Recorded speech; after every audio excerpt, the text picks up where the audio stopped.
to my channel. And for today's video, we are going to the supermarket. Let's go! And yes, nandito naman tayo sa ating mahiwagang elevator. Yan, at naisipan ng inyong lola na gumala kasi gabi na. So, hindi na siya mainit sa labas. And ayun nga, no? For today's our video, ang lola nyo is pupunta ng supermarket because nagkikraving ako. Oh, hello! Ang sarap ng mga higaan na mapusa dito. Nasa ibabaw lang ng kotse. Kasi doon sa ibabaw ng kotse is medyo malamig. Okay. Ayun na, no? Balik tayo dun sa ating craving. So, nagkikraving ang lola nyo ng chicken curry ala Pakistani style. Yeah, so pupunta tayo sa supermarket para bumili ng mga ingredients. Ayan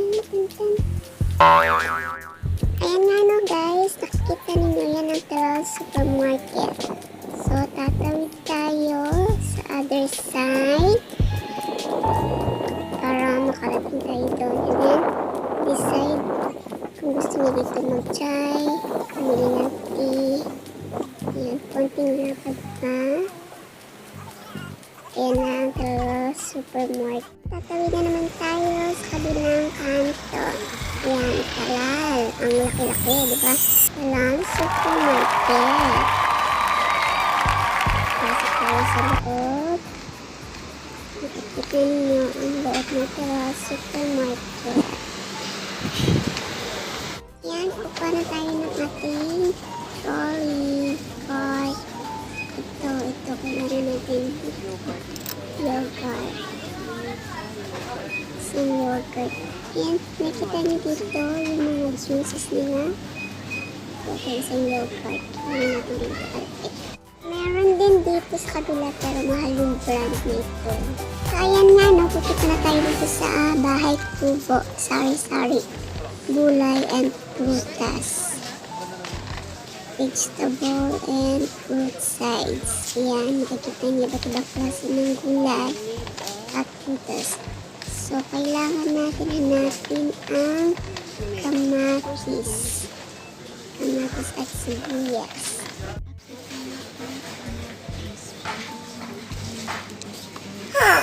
At ito naman ang mga sibuyas. Favorite ng mga Indiano. Ayan, kung wala ko ng dalawa. Ito ang mga isda. Ayan, iba't ibang klase isda. May hipon, may patin. At dito ang mga karne. Pero walang baboy. Bawal dito ang baboy. I-display. Dito may mga iba't ibang klase ng chocolate. Ayan, Galaxy, M&M, Chowdery. Masarap ito. Ayan, Toblerone. Ayan. At dito naman ang mga noodles, instant noodles. At meron din dito syempre mga product ng Philippines, Argentina, meatloaf, Star Margarine, Century Tuna, 55 Tuna, and mga sardines. At syempre ang ating Nor and Magic Sarap, na pampasarap, mga toyo at suka, datu puti, Nor, UFC ketchup, Purina puti. At bago natin makalimutan ng iodized salt. At yan ang ating mga ingredients. At guys, ito. Nagtitinda sila ng mga halaman. Merong aloe vera, iba't ibang klase, oregano. Pero dito nakuha attention ko. Pwede na pala itinda ang damo. At ito nga guys, pabalik na tayo. May nakita ako dito na parang, ano siya? Glass table set. Maayos pa siya, walang basag. Sayang. Ito din, meow meow. Meron pa dito, ano, parang upuan siya. Maayos pa, mga tinatapon nila.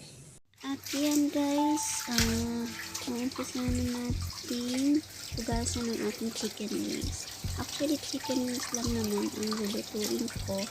Kasi meron lang ito dito. Which is 1 kilo is tender hands lang. At napakarami na niya. Kailangan lang natin siyang hugasan ng mabuti. Isa-isayin natin, tanggalin natin yung mga balahiro. At ilalagay na natin sa apoy ang ating kamatis para mas madali natin matanggal ang balat. Yan, susunugin lang siya ng ganyan. Dahan-dahan.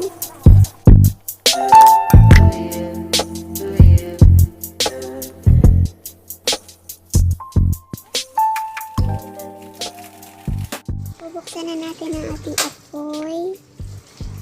Yan. Ilalagay natin dito ang ating laurel at ang pampalasa, mga cinnamon. Ayan. I-mix lang natin siya mabuti hanggang sa mag-dry. Sa mahinang apoy lang. Ayan. Halo lang tayo ng halo. Hanggang sa matuyo. Kasi hinugasan natin ito. Yan, konting mantika. Tapos pag nalagay natin ang ating mantika, lagay natin ang ating sibuyas.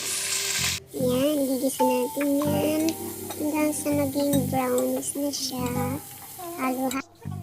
Pag naging golden brown na siya, pwede na natin ilagay ang ating main ingredients, ang ating chicken wings. Ayan, lagay natin konti-konti. Then, haluin natin para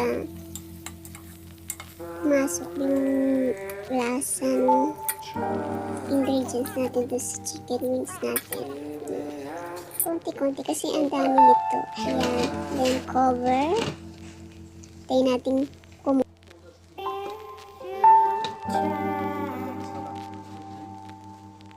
Then, haluin natin para yung mga nasa ibabaw maluto din at hindi matutong ang ating manok. And yan na, medyo kumukulo-kulo na siya. Ilalagay naman natin ang ating Pakistani masala. Yan, chili powder, masala, and everything. Kailangan haluin ang walang katapusang halo para maluto ang mga nasa ibabaw at hindi matutong ang ating chicken wings. Haluin na mabuti para ito ay maluto mabuti. Tatakpan natin ulit yan after 10 minutes again. Ayan, kumukulo na siya. Ayan. Lagyan natin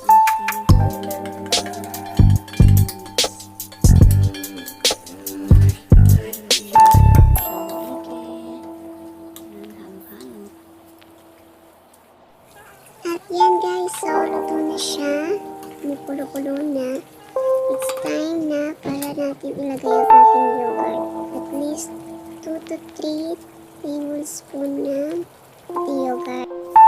At yan, haluin natin mabuti para mag-mix talaga dun sa chicken wings natin yung yogurt. Then, dagdagan natin din ng konting water para yung maging sauce natin.